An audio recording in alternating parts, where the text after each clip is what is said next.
Magandang araw po sa inyong lahat. Turuan ko na po agad kayo na makapag-English. Dito na po agad tayo sa ating halimbawa. Tapusin mo ang pagkain.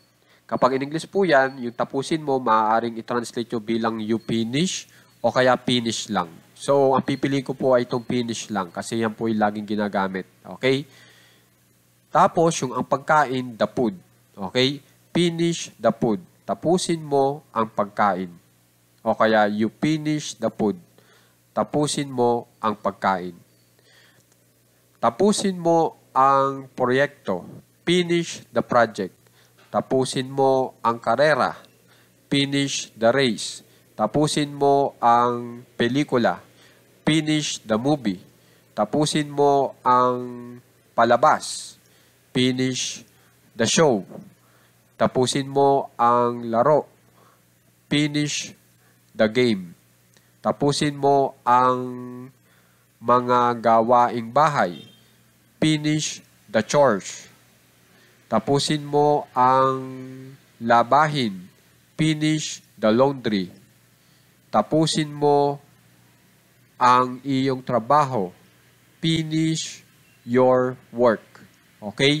Ito pong your, kung gusto nyong paltan, di ba ito pong your ay iyong. Kung gusto nyo paltan niya ng kanyang, pwede rin po. Tapusin mo ang kanyang trabaho. Tapos yung kanyang po ay lalaki. So, his ang gagamitin natin. Pero kung babae, her. Subukan natin ay his. Tapusin mo ang kanyang trabaho. Kapag in English po yun, finish his work. Finish his work. Yun na po yun. Okay, dito, ito na lang po yung pamimilian yung pampalit para makasigurado po kayong tama. Kung gusto nyong gamitin na iyong, katulad nitong ginamit natin dito, edi your. Pag kanyang, tapos lalaki o babae, his o her. His, lalaki, her, babae. Pag kanilang, their, pag aking, my, pag ating o aming, are. Okay, kayo na lang pong bahala. Pagdating naman po dito sa baba, tapusin mo kung anong ginagawa mo. Finish what you are doing. Yan, gamit na gamit po yan, di ba?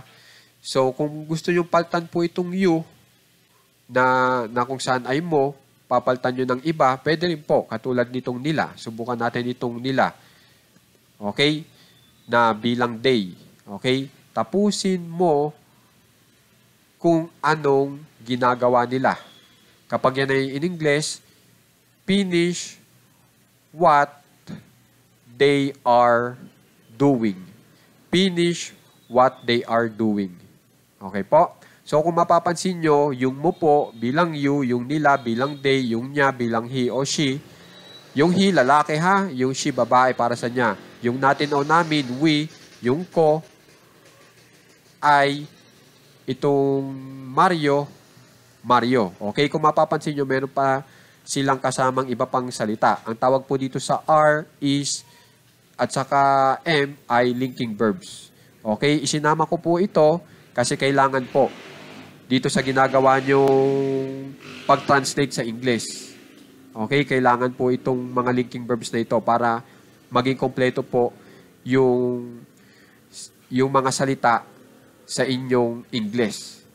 Okay? Kaya itinuturo ko na rin po yung tamang kapareha. Pag ang ginamit nyo ay you, are. Pag ang ginamit nyo ay she, is. Pag ang ginamit nyo ay I, am ang inyong ipapartner.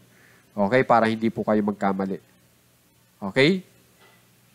So, isa pang halimbawa, tapusin mo kung anong inumpisahan mo. Okay? Pag yan ay in English, finish what you started. Okay po? So, sana maikipag-aralan po itong ating aralin kasi kung mapapansin nyo, meron dito mga gamit na gamit po talaga at maganda po yan na matutunan agad para makapag-English na po agad kayo ng tama. Okay? So, itong you are hanggang dito sa Mario is ay ginagamit po dito sa ito, yung may you are dito na halimbawa. Okay po? Tandaan nyo ha. Pero pagdating po dito sa baba, kung itong mo ay gusto nyong paltan ng ng iba, katulad ng nila, ang gagamitin nyo lang po ay itong they. Hindi nyo na dadagdagan ng linking verb. Okay? Kasi meron na po tayong verb na ginagamit dito, yung started, itong inumpisahan. Okay? Na kung saan ay hindi po nangangailangan yan ng linking verb. Ito po kasing doing, nangangailangan ng linking verb kasi may ing siya sa dulo. Yan po ang dahilan, kaya may linking verb na are. Pero kung mapapansin nyo, itong verb nating isa, walang ing sa dulo. Kaya, ibig sabihin, hindi natin gagamitin yung linking verbs po na nandito. Itong are, am, o is. Okay? So, magbigay ako ng halimbawa. Tapusin mo kung anong inumpisahan ni Mario. Okay? Pag yan ay in English ko, finish what Mario started. Hindi ko na isinama yung is. Ganun po ang ibig kong sabihin. Okay? So, pag-aralan ng maigi, kasi alam niyo naman po ito ay gamit na gamit. Okay? Pwede rin po ito, dito sa pagkain, lagyan natin ng your. Tapusin mo ang iyong pagkain. Kapag in English po yan, finish your food. Ganun lang po. Okay po? So, pag-aralan ng maigi at marami pong salamat sa panonood. Salamat po ng marami.